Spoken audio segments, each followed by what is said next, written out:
So I'm pleased to say that I offer some really interesting job opportunities, and because the civil service does a lot of its sifting now for job applicants blind, I can't see who's applying for my jobs until they've gone through the SIFT process, which looks at their skills and experience. So what we actually find is we do attract quite a diverse group of candidates, but that is not the same for the civil service as a whole, and the civil service needs to work really hard to achieve its ambition of being the #1 employer for diversity and inclusion in this country.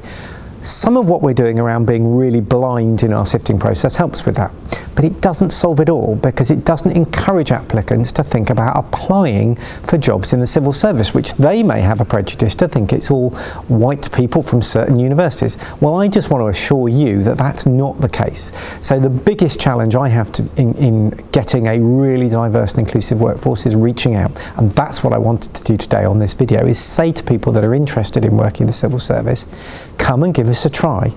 You don't have to work here for 30 or 40 years. You can come and do a job, and those jobs will be stimulating and they will challenge you to use your analytical skills, but be assured they'll also help you feel like you're making a contribution to an inclusive society.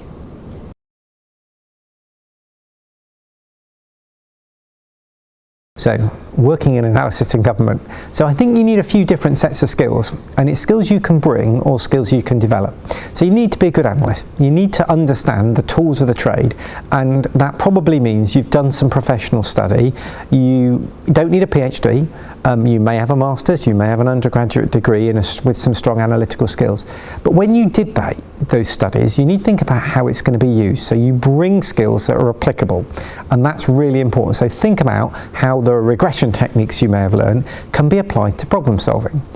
You need to be some skills and practice, preferably dealing with really difficult and dirty data, and you can do that in a number of ways, but get used to the idea that no data set is ever complete and you often need to stick things together. But that's the analytical part.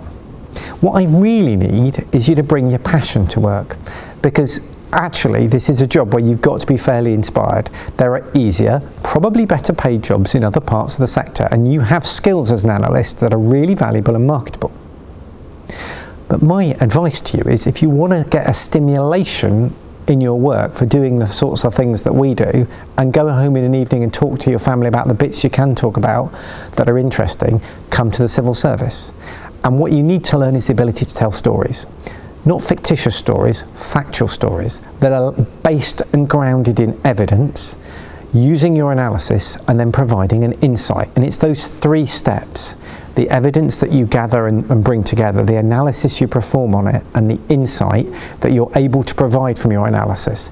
And that actually means being really brief and succinct and knowing how to articulate a short story. A lot of our analysis is done in lift conversations almost. They're not actually lifts, but they're short bits of information to ministers, because you don't have long to convince people.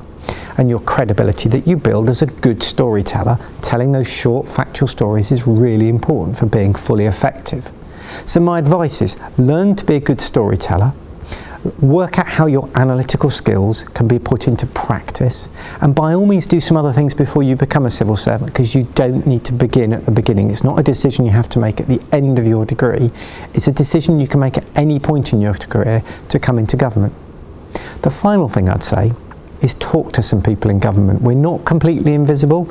You'll find ways of connecting with folks, and build some relationships so that when you do apply or you do choose to come into government, you're well informed about some of the aspects of the roles you might be looking at, because that network is to a certain extent how this all comes together, because it's the relationships you have with analysts around government that mean you can be effective in your job.